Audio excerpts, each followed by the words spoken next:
ብለው ነው ትርጉም የሚያስተምሩትና የቤተ ክርስቲያን የተለመደ አካሄድ ነው። ስለዚህ ከምእመናን ከተነሱት መምህራችን የመጀመሪያው ምንድነው የሚለው አንድ መንፈሳዊ አገልጋይ በቤተ ክርስቲያን እንደው በጥቅሉ እንዴት ማገልገል አለበት የሚል ጥያቄ ነው። አንድ መንፈሳዊ አገልጋይ በቤተ ክርስቲያን ማንኛውም መንፈሳዊ አገልግሎት ሲያገለግል እንዴት ማገልገል አለበት? ይሄ ምናልባት ካህናቱንም ምእመናኑንም ሁሉንም የሚያጠቃልል ይመስላል። ወደ ውስጥ በትልቅ የተዘረዘረ ነገር አይደለም። ይሄ ይሆናል የመጀመሪያው ጥያቄ። ክቡር አባቶች፣ እዚህ ያላችሁ አበው ካህናት፣ ላይ ካህናት ዲያቆናት፣ ሁላችሁ በድጋሚ እንደምን ቆያችሁ? እንደምን አመሻችሁ? አሜን። ለባህሪ እግዚአብሔር አምላካችን ስሙ ለዘላለም የተመሰገነ ይሁን። እርግጠኛ ይህ ጥያቄ በእሱ ሳትሰሙት ቀርታችሁ ቢሆን አይመስለኝም። ማንም ሰው ከዚህ ተነስቶ ቢጠየቅ የሚመልሰው ይመስለኛል። እነዚህ እንግዳ የሆነ ሰው አይኖርም። ግን ደግሞ አንዳንድ ጊዜ እንግዲህ ቅዱስ ጳውሎስ እንዳለው አዲስ ሰው ጊዜ ከቤተክርስቲያን ስለማይጠፋ ምናልባት በዚህ አንጻር የተጠየቀ ከሆነ ትንሽ ነገሮችን ሊጨመርበት ይችላል። አገልግሎት ምንድን ነው የሚለውን በስልጠና በኮርስ ምናምን በተወስዱት መሆን አለበት። ያልወሰደ ሰው ካለ ደግሞም እንደዚያ ማድረግ ይችላል ብዬ አምናለሁ። እስካሁንም ሳይሰጥ አይቀርም። እንደዚያ መሆን ያለበት በጣም ሰፊ ጉዳይ ነው። በነገራችን ላይ እግዚአብሔር እስራኤል ከፈርዖን ሲያላቅቅ ራሱ እንዲህ ነው ያለው፣ ያገለግለኝ ዘንድ ሕዝቤን ልቀቅ ነው ያለው ፈርዖን። ምን ያደርገኝ ዘንድ? ስለዚህ አገልጋይ ሁሉም ነው። በነገራችን ላይ አገልጋይ ሁሉም ነው። ያገለግለኝ ዘንድ ባጭሩ ያመልከኝ ዘንድ ማለት ነው። ያገለግለኝ ዘንድ ግሪኩ ሲፈታ አገልግሎት ከአምልኮት ጋር በጥብቅ የተገናኘ ነው። በጣም በጥብቅ የተገናኘ ነው።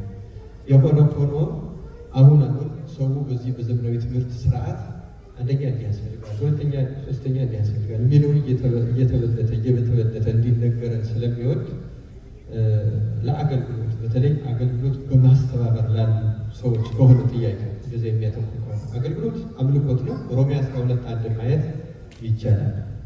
ወንድሞች ወይ ይላል አይደለም ጥቅሱ፣ ሰውነታችሁን እግዚአብሔር ደስ የሚያሰኝ እና ቅዱስ መስዋዕትም አድርጋችሁ ታቀርቡ ዘንድ በእግዚአብሔር ርኅራኄ እለምናችኋለሁ ይልና ይህም ለአእምሮ የሚመች አገልግሎታችሁ ነው ይላል ሮሜ 12:1። ስለዚህ ተመልከቱ፣ ሰውነታችሁን እግዚአብሔርን ደስ የሚያሰኝ ቅዱስ መስዋዕት አድርጋችሁ አቅርቡ ይላል። ይህም ለአእምሮ። ስለዚህ አገልግሎት ማለት ሰውነትን ለእግዚአብሔር መስዋዕት አድርጎ ማቅረብ ማለት ነው። ባጭሩ ተርጉመው ከተባለ በዚህ በቅዱስ ጳውሎስ መልእክት መሰረት ከዚያ ቀደም ለፈርዖን እግዚአብሔር ለፈርዖን በሙሴ በኩል ከላከበት መልእክት ጀምሮ ስናየው ያገለግሉ ዘንድ ሕዝቤን ልቀቅ ያለው ያመልኩ ዘንድ ለማለት ነው። እና አገልግሎት እግዚአብሔርን ማምለክ ነው። በተለይ ቅዱስ ጳውሎስ በአንደኛ ቆሮንቶስ ምዕራፍ 12 ላይ እንደዘረዘረው አገልግሎታችን የአንዳንዶቻችን እንደ አይን ሊሆን ይችላል። አንድ አካል ላይ እንዳሉ ብልቶች፣ ለምሳሌ ካህናትን አዕይንተ እግዚአብሔር ካህናት እንላለን አይደለም? ስለዚህ ካህናት የአይን አገልግሎት፣ አይን ያያል፣ አካል እንዳለ ወደ ጉድጓድ እንዳይወድቅ ይጠብቃል ማለት ነው። ስለዚህ ካህናት ማያዎች ናቸው፣ ማያዎቻችን ናቸው። በምንድን ነው የሚያሳየው? አንደኛ እናንተ የዓለም ብርሃን ናችሁ ብሏቸዋል። ይህ ለምዕመናንም የሚሰራ ነው። ግን ቢያንስ ወደ ክህነት የቀረበ ሰው በሕይወቱ ብርሃን የበራለት በእግዚአብሔር ቃል አእምሮ ብሩህ የሆነ ብርሃን ጨለማን አርቆ የነገሮችን እውነታ እንደሚያስለየው ማለት ነው። ለምሳሌ ያድርገውና የአዳራሻውን ጨለማ ቢሆን ማን የት እንደተቀመጠ መለየት ያቅተናል አይደል? ያተናል ያቅተናል። ሰውና ዕቃ መለየት ሊያቅተን ይችላል። ብርሃን ሲበራ ግን ወንበሩ ከሌላው ሰው ከሰው እንለያለን። ልክ አይን እንደዚህ መለየት ይችላል። በግዕዝ ፈሊጥ ይባላል። ፈለጠ ለየ ማለት ነው። ፈሊጥ በእንግሊዝኛ ዲሰርንመንት የምትሉት ማለት ነው።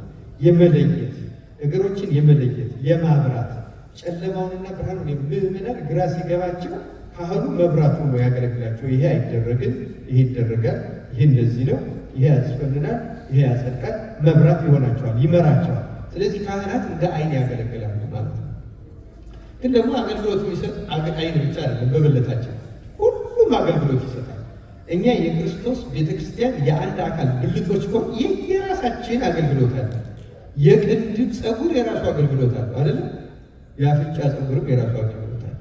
የራስ ፀጉርም የራሱ እግር ሌላው። እዚያ ቆሮንቶስ ላይ ብልቶችን ያነሳና የሚናገረው ነገር አለ። ምሳሌ እንደው እሱን አንስቼ 1 2 3 ነጥቦችን አከታትዬ እንደው 1 2 3 ነጥቦችን ጨምሬ እናገራለሁ። ነጥቦች አንደኛ ሁለተኛ የሚባል ስለምንወድ እንደዛ አደርጋለሁ። አይዟችሁ አታስቡ። እዚህ ቅዱስ ጳውሎስ ቆሮንቶስ መልእክቱ ላይ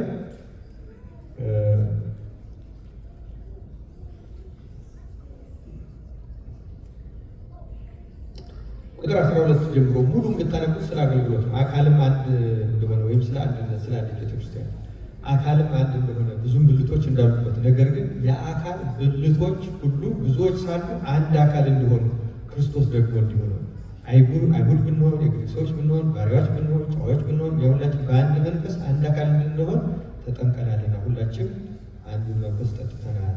አካል ብዙ ብልቶች እንጂ አንድ ብልት አይደለምና እግር እኔ እጅ አይደለሁምና የአካል ክፍል አይደለሁም ቢል ይህም በማለቱ የአካል ክፍል መሆኑ ይቀራልን? አካል ሁሉ ዓይን ቢሆን መስማት ወዴት በተገኘ? ሁሉም መስማት ቢሆን ማስተት ወዴት በተገኘ? አሁን ግን እግዚአብሔር እንደወደደ ብልቶችን እያንዳንዳቸው በአካል አድርጓል። ሁሉም አንድ ብልት ቢሆንስ አካል ወዴት ሆነ? ዳሩ ግን አሁን ብልቶች ብዙዎች ናቸው፣ አካል ግን አንድ ነው። ዓይን እጅን አታስፈልገኝም ልትለው አትችልም። ወይም ራስ ደግሞ እግሮችን አታስፈልጉኝም ሊላቸው አይችልም። ነገር ግን ደካሞች የሚመስሉ የአካል ብልቶች ይልቁን የሚያስፈልጉ ናቸው። ከአካልም ብልቶች ያልከበሩ ሆነው የሚመስሉ በሚበዛ ክብር እናለብሳቸዋለን። በምናፍርባቸው ብልቶቻችን ክብር ይጨመርላቸዋል። ክብር ያላቸው ብልቶቻችን ግን ያስፈልጋቸው። ነገር ግን ብልቶች እርስ በርሳቸው በትክክል ይተሳሰቡ ዘንድ እንጂ በአካል መለያየት እንዳይሆን ለጎደለው ብልት የሚበልጥ ክብር እየሰጠ እግዚአብሔር አካልን አገጣጠመው። አንድም ብልት ቢሰቃይ ብልቶች ሁሉ ከእርሱ ጋር ይሰቃያሉ። አንድም ብልት ቢከብር ብልቶች ሁሉ ከእርሱ ጋር ደስ ይላቸዋል። እናንተም የክርስቶስ አካል ናችሁ፣ እያንዳንዳቸው ብልቶች ናችሁ ይላል። ስለ ቃሉ እግዚአብሔር ስም የተመሰገነ ነው። እዚህ ጥቅስ ውስጥ 3 ሀሳቦችን በአጭሩ እንድንወስዳሉ። አንደኛ ሁላችንም የአንድ አካል የተለያዩ ብልቶች ነው። ዓይን ይሆናል፣ እጅ ይሆናል፣ እግር ያለ። ሁሉም ዓይን ሊሆን አይችልም። ሁሉም እግር ሊሆን አይችልም። ሁሉም እንደዚህ ሊሆን አይችልም። ቅዱስ ጳውሎስ እንደሚለው ሁሉ ዓይን ሊሆን መስማት ወዴት በተገኘ ያስፈልጋል። ሁሉ አንድ ሊሆን አይችልም። ሁሉ ካህን ሊሆን አይችልም። ሁሉን ዘማሪ ሊሆን አይችልም። ሁሉ ሰበካ ጉባኤ ሊሆን አይችልም። ሁሉ ቦርድ ሊሆን አይችልም። ሁሉ ጽዳት፣ ሁሉ ኪችን ሊሰራ አይችልም። የተለያየ ብልቶችን እንሰራለን። አሁን አንደኛው ይሄ ግን እያንዳንዱ ብልት ለአንድ ነገር ነው የሚያገለግለው፣ ለአንድ አካል። አንድ ልብ አንድ ራስ አለ። በዚያ በአንድ ራስ በአንድ ጭንቅላት እንደሚመራው በአንድ ክርስቶስ ነው የምንመራው። ለዚያ አንድ አካል ጥቅም፣ ለአንዲት ቤተክርስቲያን ጥቅም ነው የምንሰራው ማለት ነው። ይሄ አንደኛው እና መሰረታዊ መልዕክት ነው። ግን ደግሞ ይህን አገልግሎት ስንሰጥ ሰዎች ነንና በሰዎች እንግዲህ ሁለተኛው መልዕክት ልቀጥል። በሰዎች መካከል ብዙ ችግሮች አሉ። ከሚነሱ ችግሮች አንዳንድ ሰዎች የማያስፈልጉ ሊመስሉ ይችላል። እገሌ መጣ ቀረ፣ ኖረ አልኖረ፣ እገሊት መጣች ቀረች፣ ሰራች አልሰራች፣ ወጣች ገባ፣ ምን ይጠቅማል ልንል ይችላል። መጽሐፍ እንደሚለው እዚህ ላይ ዓይን እጅን አታስፈልገኝም ሌላው አይችልም። ራስን እግሮችን አታስፈልጉኝም ሌላቸው አይችልም። በክርስቶስ ልክ በአንድ አካል ውስጥ ይሄ እንደሌለ በአንዲት ቤተክርስቲያን ውስጥ አንድ ሰው ሌላውን ሰው እንደማያስፈልግ ሊያስብ አይገባው፣ ወይም ጠቀሜታ አነስተኛ እንዳለ። አንደኛው ይሄ። ሶስተኛው መልዕክት በዚህ ጥቅስ እንድንወስደው የምፈልገው ቅዱስ ጳውሎስ ያልከበሩ መስለው ይላል። እንደ በጣም የሚገርም ነው እኮ ከአካልም ብልቶች ያልከበሩ ሆነው የሚመስሉን በሚበዛ ክብር እናከብራቸዋለን። ያልከበሩ የሚመስሉ ያልከበሩ ብልቶች አላለ። ያልከበሩ የሚመስሉ እኛን ነው እንጂ የሚመስሉ ያልከበሩ ግን አለ። ገብቷችሁ አላለ? ያልከበሩ የሚመስሉ እዚህ ቤተ መቅደስ ውስጥ እንደዚህ ነው። አንዳንድ ሰው የሚያንስ ሊመስልን ይችላል። ቤተክርስቲያን ውስጥ ክብሩ አነስ ያለ የሚመስለን ሰው ሊኖር ይችላል። ከሚሰጠው አገልግሎት ያተነሳ አንዳንዶቻችን የእኛ ቦታ ምንም የማይጠቅም ያ ቦታ ያ ክፍል የዛ አገልግሎት ምንም የማይጠቅም የሚመስለው ሰው ሊኖር ይችላል። የሚመስለን ነው። እውነታው ግን እንደዛ ነው። እና ምን አለ ቅዱስ ጳውሎስ እንዲያውም ያልከበሩ የሚመስሉ ብልቶች እጅጉን ምን የሆኑ ናቸዋል? የሚያስፈልጉ የከበሩ ናቸዋል። እሱን አለ። ምሳሌውን በአንድ ቀላል ምሳሌ ማብራራት ይችላል። ለምሳሌ አይን በጣም አስፈላጊ አካል። አንድ ሰው ያለ አይን መኖር ይችላል፣ ያለ መጸዳጃ ብልት መኖር ይችላል። መጸዳጃ ብልቶቻችን አንጣራቸውን ታውቃላችሁ፣ እናፍርባቸዋለን አይደለም? ማለት ነው በባህላችን።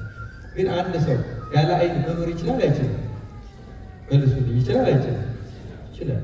ያለ መጸዳጃ ብልት መኖር ግን ይችላል። ይኸው ያልከበሩ የሚመስሉ እንዲሁም በጣም በእጅጉ አስፈላጊ ናቸው። አስፈላጊ ናቸው። የሚመስለንና የሚሆኑ የተገለበጦች።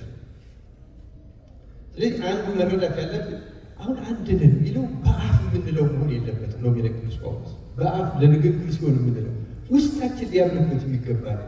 ሰውነታችን ውስጥ እንደዛ ይመስለናል። አሁን ተመልከቱ፣ ለሌላ ሰው የራሳችን ሰውነት ውስጥ ክብር የሌለው የሚመስለን ብልት አለ። ያ ብልት ሌላም ሰው ላይ ቢኖር ግን እኔም ላይ ያለ እየዳዳችን ላይ እና ይመስለናል። እውነታውን ስንመረምረው ግን እንዲሁም ያ በጣም ያልከበረ የሚመስለን ነገር እጅግ ለሰውነታችን ለኑሯችን በጣም አስፈላጊ እንደሚሆን ለአንዲት ቤተክርስቲያን አገልግሎት የምንልቀው ሰው በጣም አስፈላጊ ሊሆን ይችላል። ለምሳሌ ቅድም ያነሳዋል ሀና ወለት ያቺ መበለት ምንም ማታስፈልግ ባልቴት ልትመስል ትችላል። በጸሎት እና በጸሎት በጣም የበረታች ስለሆነች በጣም አስፈላጊ አስባለች። እዚያ ቤተ መቅደስ ውስጥ አንዳንድ ጊዜ የማያስፈልጉ የሚመስሉ ሰዎች በጣም አስፈላጊ ሊሆኑ ይችላል። ሰዎችን እኛ በምናይበት አይን እግዚአብሔር ያያቸው፣ እኛ በኃጢአተኛ ስሜት ስለምናያቸው ነው። በነገራችን ንጹህ ሰው ብሎ ራሱ እኮ እናከብራቸዋለን። ለንጹህ ሁሉ ንጹህ ነው አይደለም? ለንጹህ ሁሉ ንጹህ ነው።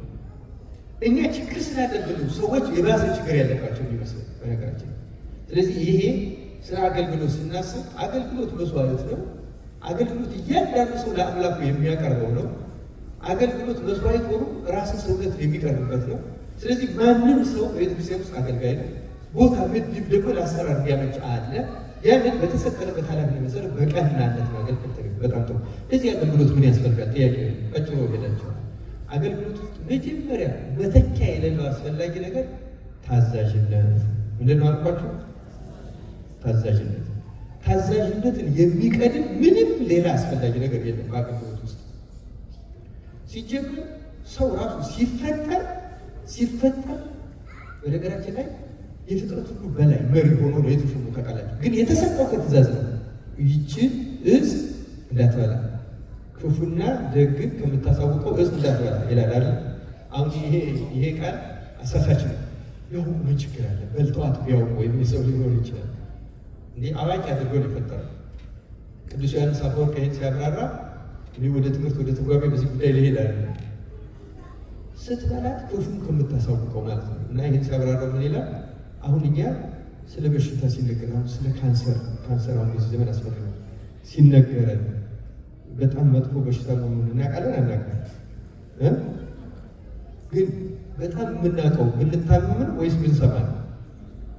መቼ ነው የምናውቀው በሽታ መሆኑ? ስንታመም የምናውቀውን ያህል ሰምተን አናውቀውም አይደል? እንዲህ ያለ ይላል አዳም ሳያውቁ ቀርቶ አይደለም፣ ግን ሲበላ ክፋትን በደንብ ስለሚያውቃት ልክ የታመመ ሰው በታመመ ጊዜ እኔ እኮ እንዲህ አይመስለኝም ነበር እንዲህ እንደው ለዶር አውራ ይስተው እንላለን አይደለም? የኛ ስቃይ ያሰማ ስንቀም ሰው ነው አንድ ነገር በደንብ የምንረዳ በደንብ ልክ እንደዚህ ተመልከቱ። ከትእዛዝ ጋር የተሰጠ ትጎዳለህ ማለት እና ይህችን ትእዛዝ ሲያፈርስ ነው ወደ ባርነት ሄደ እና ከዚህ የተነሳ የቤተክርስቲያን ሊቃውንት ምንድን ነው የሚሉት? በዚህ አምልኮ በሆነው መታዘዙ በአገልገል ውስጥ መታዘዝን የሚቀድም ምንም ነገር የለም። የሃይማኖት መውጫ መውረጃው መሰረት መታዘዝ ነው። ክርስቲያኖች መታዘዝን ያለመደ ሰው ምንም ምንም ትርጉም የለውም። ከህንዶች አንድ ነገር ደስ ይለኛል። ህንዶች በተለይ ወደ ክህነት ሊገባ ሲል አንድ ሰው መጀመሪያ ልክ አሁን ሙቀትን በቴርሞሜትር እንደሚለካው አይደለም፣ ሙቀት ቅዝቃዜ የምንለካበት መሳሪያ ማለት ነው። የአንድ ሰው መጀመሪያ ታዛዥ ነው ወይ የሚለው ነው የሚለካው። እና ወደ ዲቁና ከመግባት በፊት እንደኛ በህፃንነት አይሰጡም እነሱ ዲቁና፣ እኛም በችግር ነው። የግብፅ ጳጳስ በስንት ዓመት አንዴ ስለሚገኝ ባንክ አልባ ሆኖ አሲዘን ነው ዲቁና ቅስናም ሲሰጡ ኖሯል። ግዴታ ነው የችግር እንጂ በእውነቱ በስርዓቱ ከሆነ ያወቀ ሰው መሆን ያለ። ምክንያቱም ይህ ከባድ ኃላፊነት ነው፣ የመላእክትን አገልግሎት የሚባለው እና በትንሽነት እንኳን ቢጀምር አሁን በግብጾች ቢጀምሩ ታውቃላችሁ። በግብፅ አሁን ይሾማሉ የሚሉ ሰዎች አሉ። ግብፅ የሚሾሙት ይሄ መዘምራን አናጎኒስጢስ ንፍቅ ዲያቆን የሚባለው ነው እና ሲጀምሩ የመጀመሪያው ከ6 ዓመት ያስጀምራሉ። ሁለተኛውን አናጎኒስጢስን ራሱ ለመጀመር ወደ 16 ዓመት ነው የሚያስገቡት። ከዚያ በኋላ 20 ዓመት ላይ ንፍቅ ዲያቆን ይሆናል። 25 ዓመት ሲሞላው ሙሉ ዲያቆን ነው ማለት ነው። ፍትሐ ነገሥታችን እንደዛ ስለሆነ ዋናው ነገር ምንድን ነው? ኃላፊነቱ ትልቅ ስለሆነ አሁን ዘሎ ገብቶ እነዚህ የሚያውቀልኝ አንተ እንዲያውቀልኝ እየተባለ የሚፎካከርበት ሁኔታ አይደለም ያለ። ግን አገልግሎት ታዛዥነት። ህንዶች ግን ምንድነው የሚያደርጉት? 20 ዓመት ከሆነ በኋላ አንድ ልጅ ይመርጡትና ከቤተሰቦቹ ተለይቶ ለአንድ አረጋዊ አባት ይሰጣል እና ከዚያ ከቤቱ ወጥቶ ከዚያ ካህን ጋር ነው 1 ዓመት ሙሉ መታዘዙ ይመረመራል፣ ይታዘዛል። ወይ አንድ ሰው ሲታዘዝ በነገራችን ላይ ያልገባውን ነገር ሁሉ ሊታዘዝ ይችላል። ያልገባውን ነገር ምክንያቱም በክርስትና ግቡ መታዘዝ መለማመድ ነው። በነገራችን እሺ ማለት ኦሆ ባህል ነው። ለምሳሌ በገዳም አንድ ሰው ገብቶ 3 ዓመት ረድ ይሁን የሚባል ወረድነት ሌላ ጉዳይ ነው። የ3 ዓመት ዋና ዓላማ ከመንኮስ በፊት መታዘዝን መልመድ አለበት። መታዘዝ መልመድ አለበት። መታዘዝ ካለምን አስቸጋሪ። አሁን እኛ እኮ የእኛ ቤተክርስቲያን ትልቁ የተቸገረችው መታዘዝን እናውቁ አገልጋዮች ነው የሞላት ነው። ሌላ ሚኒስትሪ ነው አንድ ይታዘዝ ጳጳሱ ዞር በል ይላል፣ ምኑ ዞር በል ይላል። እንደኛ ቤተክርስቲያን አስገራሚ ነው። በነገራችን ቢሆንስ ምን አስገራሚ ነው። በጣም አስገራሚና አሳፋሪ። አስገራሚነታችን በአሳፋሪ ነው። ከልክና በድፍረት ነው እናገር። ምክንያቱም ይበቃል፣ መስተካከል እና የአገልግሎት እንኳን ከዛ ከ1 ዓመት በኋላ ያ አረጋዊ ካህን ለዚያ ህንዳዊ ታዛዥ ነው ካለ በኋላ ወደ ቴዎሎጂ ይገባል። 4 ዓመት ቴዎሎጂ ተምሮ ዲቁና ይቀበላል። ዝም ብሎ ዲቁና ይቀበላል። ምክንያቱም ዲቁና ራሱ ማገልገል ወዲያ ወዲህ ሳይል መታዘዝ። ዲያቆን ከምዕመኑ ነው የሚመረጠው። ምዕመኑ ውስጥ ታዛዥ ሆኖ ነው የሚመረጠው መሆን ያለ። ማገልገል ውስጥ የትኛውን ኮሚቴ ውስጥ ሆኖ የትኛውን ቦታ ውስጥ ሆኖ ላለን መዋቅርና ሲስተም ታዛዥ መሆን በጣም አስፈላጊ። መታዘዝ የሌለበት ሃይማኖትና አምልኮ ማለት ነው። ማክበር፣ ማድመጥ። በነገራችን የተሳሳተ ትእዛዝ ሰዎች ሊያዙ ይችላሉ። እኔውን አባ ዮሐንስ አሲርን የገዳሙ አበምኔት ያዘዘው ትእዛዝ በመጽሐፍ እንሰማዋለን። የሚያስገርም በትር ተብሎ አጠጣ አለ። ለምንድን ነው ይህን አጠጣ ያለ? ሎጂካሊ በትር እንደማይጸድቅ ይታወቃል። በሎጂክ ምክንያት አላጠጣም ይላል ወይስ ያጠጣል? ጥያቄው መታዘዙን ለማየት ነው እንጂ በትሩ ይጸድቃል ብሏል። ቅዱስ ዮሐንስ አሲር የእሱ ድርሻው መታዘዝ ስለሆነ በትር ለምን አጠጣ ትለኛለህ? ከፈለግ 100 ችግኝ አጠጣ በለኝ አላለ። አድርግ የተባለ ማድረግ ነው። ቤተክርስቲያን የደረቀ በትር አጠጣ። እግዚአብሔር መታዘዙን አይቶ የደረቀ በትሩን ስር እንዲሰድ ቅጠል እንዲያወጣ ፍሬ እንዲያፈራ አደረገለት። መታዘዝ ቤተክርስቲያን የሚያስፈልግ መታዘዝን የሚቀል ምንም ነገር የለም። ያለ መታዘዝ ብትራቀቁ፣ ብትፈላሰፉ፣ ዲዛይን ብትሰሩ ምንም እግዚአብሔር በእናንተ አርክቴክቸር ወይም ዲዛይን ወይም ወንደርፉል ነገር የሚደነቅ ይመስላችኋል? ሰማይና ምድርን የፈጠረ አምላክ ኢምፕረስ የሚያደርገው ማን ነው? እስኪ ንገሩኝ። ማን ነው ከኛ በእውቀት እግዚአብሔር ኢምፕረስ ማድረግ የሚችል? ለምሳሌ ይሳለ ማንም እግዚአብሔር ኢምፕረስ ማድረግ አይችልም። ክርስቲያኖች ነገር በመታዘዝ ግን ደስ ያሰኛል። በጣም ደስ ያሰኛል። ታላቅ በረከት እናገኛለን። መታዘዝን የሚቀል የሚበልጥ ምንም ነገር የለም። መታዘዝን እንድንለማመድ እግዚአብሔር ይርዳል። ስንታዘዝ ቅድም በትምህርቱ ብያለሁ፣ ወደ መላእክት ማህበር ነው የምንሄደው። መላእክት ታዛዦች ናቸው። እግዚአብሔር ፈቃድ ብቻ ነው። መታዘዝን ስንል በነገራችን ላይ በገዳም ከመምህሩ ረዱ ይበቃል ይላሉ እና እዚህ ዜናው ላይ ያለ ዜናው ላይ እና ዜናው ላይ ምን ይላል? ከመምህሩ ቀድሞ ረዱ ለምንድን ነው የሚበቃው ብሎ ይጠይቃል። ምክንያቱም ይላል ሲያስረዳ መምህሩ ትልልቅ ተጋድሎ ቢጋደልም የልቡናውን ነው የሚሰራ ይላል። ረዱ ግን የራሱ ፈቃድ ትቶ የመምህሩ ስለሚፈጽም ስለመታዘዙ ቀድሞ ይበቃል። ሰው የሚበቃው በመታዘዝ የትም ቦታ ሄደን የሚታዘዝ ረዶች ተቀማሉ ይበቃሉ። ምስጢሩ መታዘዝ የመጀመሪያው ያ። ሁለተኛው እንግሊዝኛውን ቃል ልጠቀም ላስቀድምና ወደ አማርኛው ልምጣ። እንግሊዝኛ ለምን ልጠይቀኝ? ኢንተግሪቲ ነው የሚያስፈልገው። ኢንተግሪቲ በአማርኛ ማለት ነው የኔታ ታማኝነት አለ። እስቲ ሌላ ይላል ኦነስቲ ምንድን ነው? ኦነስቲ ምንድን ነው? ኢንተግሪቲ እና ኦነስቲ ያለ ናቸው አይመስለኝም። እንዲህ የሚለውን የአማርኛ ቃል እንድንጠቀም እፈልጋለሁ ለኢንተግሪቲ። ኢንተግሪቲ ብልህነት ምንድን ነው አልኳቸው? ብልህነት። ብልህነት ሶስት ነገሮች ውስጥ አሉ። ሶስት ነገሮች ኦነስቲ፣ ታማኝነት ያሉት ይሄንታ አለ፣ ታማኝነት አለ። ግን በመሰረታዊነት የሚቀድሙት ጥበበኝነትና የዋህነት ናቸው። ምንድን ነው የምናቸው አልኩ?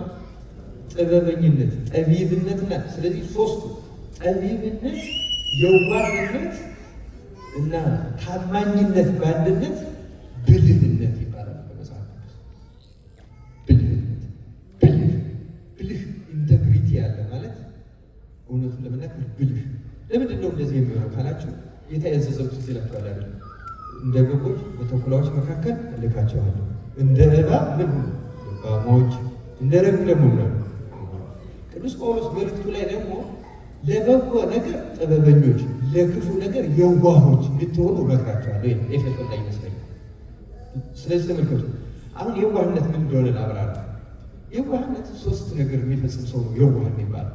ሶስት የዋህ ይሄ አንድ ሰው እንደሚባለው ጂል ማለት አይደለም፣ ማያቅ ማለት አይደለም። የዋህ የሚባለው የሚያውቅ ሰው የዋህ ሰው የዋህ ቅዱስ ጳውሎስ ለምለክፉ ነገር ምን እንዳለም ይገባል። የዋህ የሚባለው መጀመሪያ ክፉ ለክፉ ነገር ክፉ የማይመልስ የመጀመሪያው የዋህ ሰው ይባላል። ለክፉ ነገር ክፉ አይመልስ። ቢሰዱት አይሳደም፣ ቢጠሉት አይጠላም። ሰዎች ባደረጉበት አጸፋ የማይመልስ የመጀመሪያ ክፉ በክፉ አትመልስ የሚለውን የሚፈጽም። ሁለተኛ ክፉ ላደረገበት የሚጸልይ ሰው ነው። ሶስተኛ የተፈጸመብኝ የደረሰብኝ ነገር ይሄ የደረሰብኝ በግፍ እንኳን ተሰድቦ ቢሆን ተልቆ ቢሆን ስሙ ጠፍቶ ቢሆን ይህ ሁሉ ግን የደረሰብኝ እኔ ኃጢአተኛ ስለሆንኩ እግዚአብሔር ሊገስጸኝ ፈልጎ ነው ብሎ ተመልከቱ ብሎ ለሚደርስበት ነገር ሌላ ሰው ተጠያቂ ከማድረግ ይልቅ ራሱን ተጠያቂ የሚያደርግ ሰው ያ ሰው የዋህ ይባላል። ሶስቱ ክፉን በክፉ አይመልስም። ለሚያሳድደው ሰው ጸሎት ይጸልይለታል። ከዚያ በኋላ ደግሞ ራሱን ተጠያቂ አድርጎ እኔ ኃጢአተኛ ስለሆንኩ ነው እንዲህ ያለ ፈተና የገጠመኝ ብሎ ራሱን ተጠያቂ ቆርጦ ማረግ ይሄን የሚያደርግ ሰው። ለዚህ ነው ቅዱስ ጳውሎስ ለክፉ ነገር የዋሆች እንድትሆኑ የሚለው። ለክፉ ነገር ነው የዋህነት ላይ የዋህነት ክፉ ነገር ላይ ነው ያስፈልጋል። ክርስቶስን ሁለቱን አንድ ላይ ነው ያለ። የዋህ ብቻ ማንሆንን ብልህ ብቻ ማለት ነው። የዋህ ለክፉ ነገር ይሆናል፣ ለጥሩ ነገር ደግሞ ጥበበኞች ነው። ለዚህ ምሳሌ ዮሴፍ ነው። ዮሴፍን ፈርዖን ምንድን ነው ያለ? እንዳንተ ያለ ብልህና አዋቂ ሰው የለም አላገኘም። ብልህ ቃሉ ራሱ ብልህ በመጽሐፍ ስናይ ብልሃት ይባላል። ብልሃት የዋህነት አለው፣ ክፋትን አያስተናግድም። ጥበብ አለ፣ ታማኝነት አለ። አገልግሎት ላይ በጣም የሚያስፈልገው ነገር ላይ ዊዝደም ያስፈልጋል፣ ጥበብ ያስፈልጋል። ጌታ ተናገ እንደ እባብ ልባም ወይም ጥበበኞች ሁሉ ብሏል፣ እንደ ርግብ ደግሞ ይባል። ይሄ ያስፈልጋል። ከዚያ በኋላ እነዚህ መታዘዝና ብልህነት ካለ በኋላ የሚቀጥለው ቀላል የአገልጋይነት መንፈስ ወይም ደግሞ ሳክሪፋይ ማድረግ መስዋዕትነት መክፈል። ቅድም ጥቅሱን ጠቅሻለሁ። በጣም ብዙ ክርስቶስ ምንድን ነው ያለው? ራሱ ስለ አገልጋይነት መሪያችን እሱ ነው። የሰው ልጅ ምን ሊያደርግ መጥቷል? ያ ሊያገለግል ወይስ ሊገለገል ነው? አዎ ሊያገለግል ነው፣ ሊታዘዝ ነው። እሱ ደጋግሞ እንደው እኔ አባቴን ፈቃድ ፈጽማለሁ ነው እንጂ የኔን ፈቃድ ፈጽማለሁ ብሎ ያቆየት። አንድ ቀን ወልድ እንኳን የባህሪ አምላክ ተገልጦ የአባቱን የመንፈስ ቅዱስን ፈቃድ ፈጽሞ የራሱ ፈቃድ ነው። የመታዘዝ የአገልግሎት ዋና ነገሮች እነዚህ ናቸው እና ክርስቲያኖች አረዘምኩት ይመስለኛል። እነዚህ ሶስት ነገሮች ተኪ የላቸው። መታዘዝ፣ ብልህነት፣ መስዋዕትነት። ሌሎችም ተጨማማሪ አድርገን ልንሄድ እንችላለን። እነዚህ ሶስቱ ካሉ ግን አንድ አገልጋይ እነዚህ ሶስቱ ይዞ ማገልገል ይችላል። እነዚህን ገንዘብ እንድናደርግ አምላካችን እግዚአብሔር ይርዳል። ቃለ ሕይወት ያሰማልን። ቃለ ሕይወት ያሰማልን።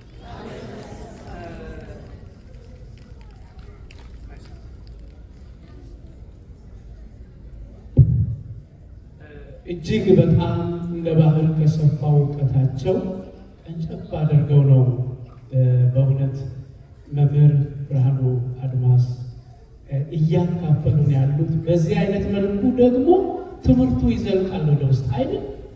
ደስ ይላል። በጣም ነው የሚገባው እና በአንድ ጥያቄ ብዙ ቦታ ነው የዳሰሱት። በብዙ መልኩ እንዲገባን ነው ያስረዱንና በእውነት ቃለ ሕይወት ያሰማልን። አሁን አንድ ጥያቄ ብቻ መጨመር፣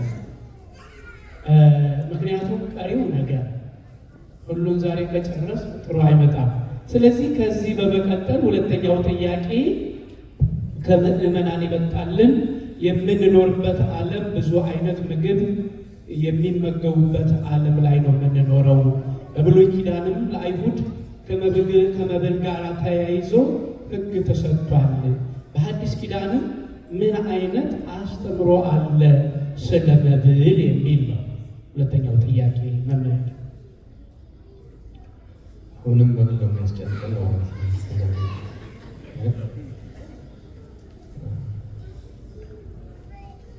አስከረም ነው አሜሪካ የሚል ጥያቄ አለመቆሙ